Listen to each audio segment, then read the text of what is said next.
আসসালামু আলাইকুম এভরিওয়ান, কেমন আছেন সবাই? আশা করি সবাই অনেক বেশি ভালো আছেন। আমি আলহামদুলিল্লাহ ভালোই আছি। তো সেদিন বিকালবেলা বের হয়েছিলাম আমি, আম্মু আর আমার ছোট বোন। তো আমরা চলে যাচ্ছিলাম মূলত একটা কাজের জন্য আমার ফুফাতো ভাইয়ের বাসায়। তো ভাবলাম যেতে যেতে এই সুন্দর দৃশ্যটা আপনাদের সঙ্গে একটু শেয়ার করি, আর আজকের দিনটায় কি কি করলাম সেটাও একটু শেয়ার করি। আর এখন যেহেতু শীতকাল আর দিনের আলো অনেকটা ছোট হয়ে আসে, তো আমরা সবাই তাড়াহুড়ো করেই বের হয়েছিলাম, কারণ এপাশে বাবাও বলছিল যে আমরা যেন তাড়াতাড়ি করে কাজটা শেষ করে সন্ধ্যার আগে বাসায় চলে আসি। আর যাওয়ার পথে চারপাশের পরিবেশটাও অনেক বেশি সুন্দর লাগছিল, যেহেতু বিকাল টাইম আর ঠান্ডা বাতাসও দিচ্ছিল। সত্যি বলতে মনটা একদম জুড়িয়ে যাচ্ছিল। আর আমার কাছে বিকাল টাইমে বাইরে বের হলে যেন মনটাও ফুরফুরে হয়ে যায়। তো আপনাদের কাছে বিকালে বাইরে বের হতে কার কার ভালো লাগে অবশ্যই কমেন্ট করে জানাবেন। তো যাই হোক, এপাশে আমি, আম্মু আর আমার ছোট বোন অটোতে বসে গল্প করতে করতে আমার ফুফাতো ভাইয়ের বাসার সামনেও চলে আসলাম। তো তারপর দেখলাম এখানে বাহিরের পরিবেশটাও অনেক বেশি সুন্দর ছিল। বিকাল টাইমে সত্যি অনেক বেশি সুন্দর লাগছিল চারপাশটা।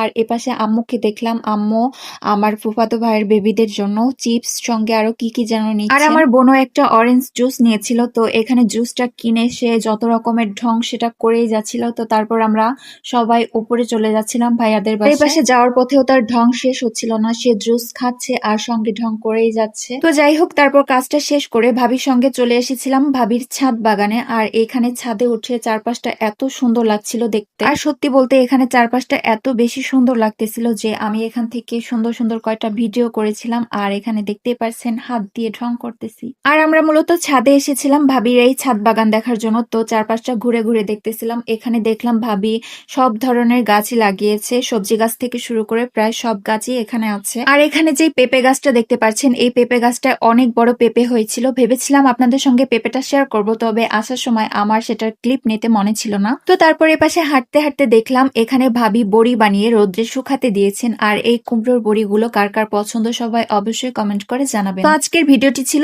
এই পর্যন্তই। ভালো লেগে থাকলে অবশ্যই লাইক কমেন্ট করে যাবেন এবং আমার জন্য সবাই অনেক বেশি দোয়া করবেন। তো বাই বাই, আল্লাহ হাফেজ।